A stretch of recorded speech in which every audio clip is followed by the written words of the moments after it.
Today, we're going through lesson 4 of the unit on solutions.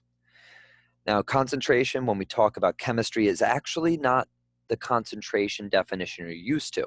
Concentration in this sense means the amount of solute, or in this case, in the example right here, salt, that we have in a solution overall. So you probably know some of this, like, for instance, for the do now. Pretend you have two friends, you have Anna and George. Now, they make Kool-Aid mix, and you want to taste it. Now, Anna's drink is more concentrated than George's drink. How can we describe or calculate the amount of Kool-Aid to water ratio? So, in your own words, very briefly, write how you would describe Anna's more concentrated drink versus George's diluted drink. How would you describe it? Give me an observation.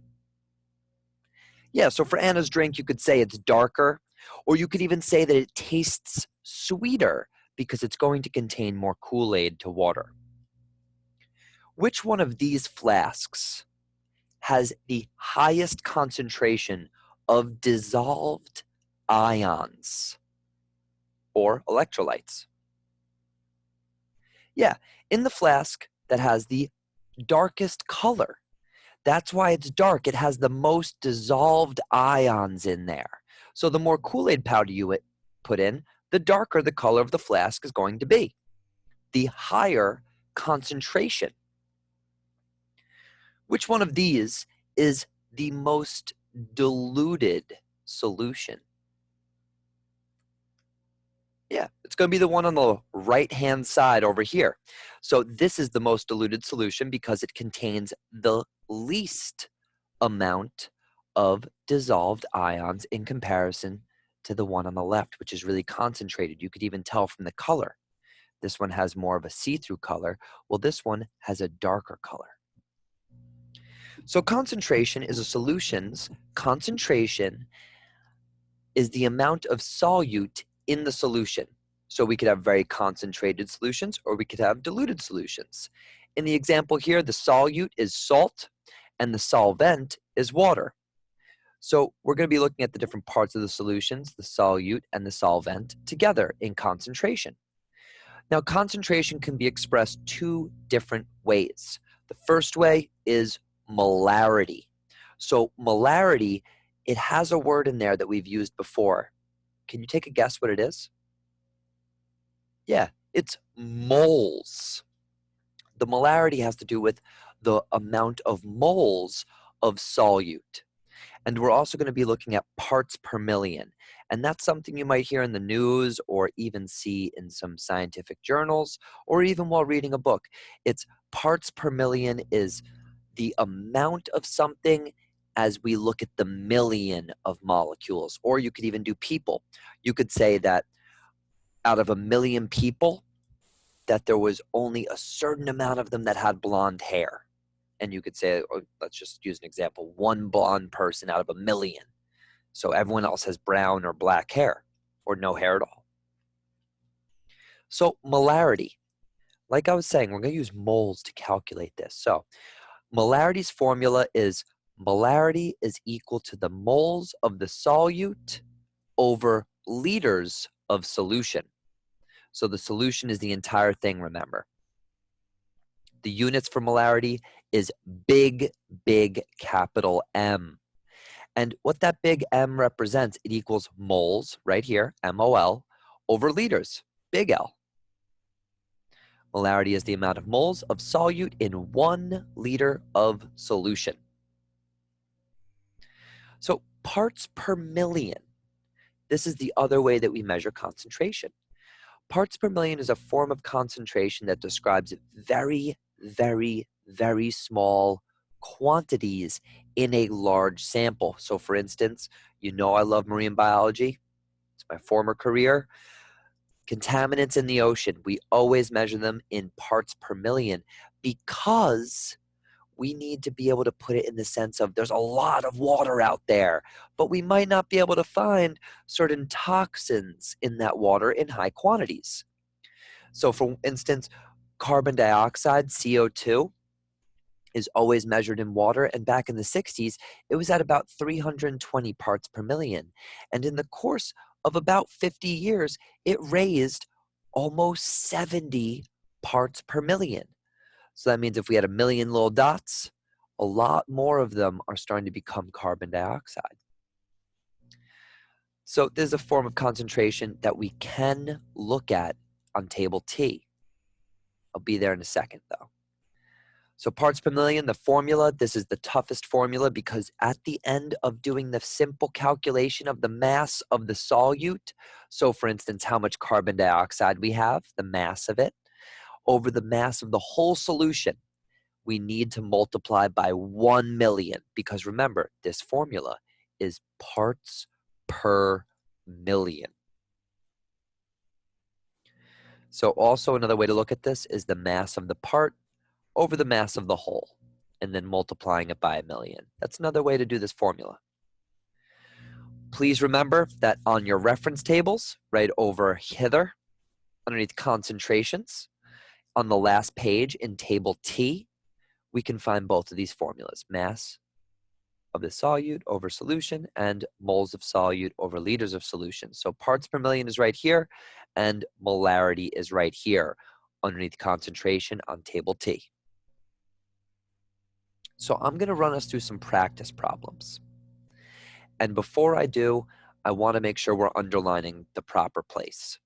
So what are we looking for in this question? Let's read it. What is the molarity of 5 moles of salt that is dissolved in water to make 100 milliliters of a solution? Well, first thing, I want us to know what we're looking for. Are we looking for parts per million or molarity in this problem? We're looking for molarity. And next, we need to find the formula for molarity, which I'm going to show you in a second. But next, let's just underline the two numbers that they gave us here. They gave us 5 moles of salt, and they also gave us 100 milliliters of water. So knowing those three different things, we're looking for molarity. We have 5 moles of salt and 100 milliliters. Let's take a look at our formula. Molarity, the orange one right here, is equal to the moles of the solute, which is salt, 5 moles, over 100 milliliters of solution of water. So 100 milliliters. We're looking for liters, so we're going to have to do a conversion. First, how many moles do we have? Luckily, in this problem, we do not need to do any conversion from moles. It's already there. Moles is equal to 5 mol, which remember, this is just the unit for moles. Next, how many liters of solution?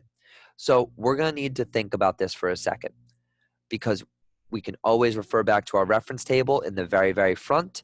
It says that we have a method to do this. Milliliters. That is 10 times negative 3. So if you used your calculator and you put 100 in and then multiplied it times 10 to the negative 3, it's going to tell you to move that decimal place 3 times. That decimal place is going to go 1, 2, 3. So are we moving the decimal place to the left or to the right when we convert from milliliters to liters? That's right, we're going to move it to the left. So we are taking our 100 milliliters, which is very small, and we're putting it into the form of liters, which is a larger unit, so it's going to be a smaller amount of it. Technically the same amount of water, though, just displayed as different units. We're trying to find molarity, so now let's plug them into the formula. We're going to put moles on top, liters on the bottom, and divide. 5 moles divided by 0.1 liters. This should say liters, not milliliters. Liters. Molarity is going to be 50 molar. Very good. 50 molarity. Very nice. This next problem is a little bit tougher because this time, look, we are still looking for molarity. That's what we're looking for in the problem. What is the molarity of 10 grams of salt dissolved in water to make 100 milliliters? So we're doing our conversion from milliliters again. And we already did that once, so we should know it's going to be 0.1 liters. But this time, they gave us 10 grams of salt instead of giving us moles. They also gave us the same amount of solute or solvent, which is water. So we're going to look at the formula. Molarity is equal to the moles of solute over the liters of the solution. So first, let's do a quick and dirty conversion of the milliliters to liters, which is going to be the same thing that was before. Remember, we're moving that decimal place 3 times to the left. We're converting milliliters to liters. Next, though, we're going to have to do something. We're going to have to convert this 10 grams of salt into moles. So I want you to go back to table T on your periodic table of elements, or not your periodic table, but your reference guide. And you're going to go to mole calculations. So the number of moles is the given mass, which they give us in the problem as 10 grams. And you're going to have to put it over the gram formula mass of salt, NaCl. So we need to go up to our periodic table of elements up here. And we look and we find, okay, NaCl, Na is going to be 23, because 22.9 is going to round up to 23. And then Cl, 35.45. We could round that to 35.5. Now, I'm actually just going to make it easy on us, and I'm going to say that it's going to be NaCl, Na, sodium, and chlorine together are going to make 58 grams per mole. That's its gram formula mass. And according to the formula for number of moles, right here, our given mass, 10 grams, is over the gram formula mass of 58. So that's what I did here. I took the 10 grams from our given mass, which they gave us in the problem, and I put it over 58. And I come up with the number of moles of 0.172 moles. We're looking for molarity, so I refer back to the molarity problem right here. And I put the number of moles over the number of liters. Number of moles over number of liters. Divide this up for me. Tell me what you get. Yeah, you should get something around 1.72 molar, or 1.72 molarity. Hope you followed along there, because the next one is a little bit trickier, but not much, because we've practiced 2 molarity problems now. I'd like for us to do 1 parts per million problem. Let me read it to you.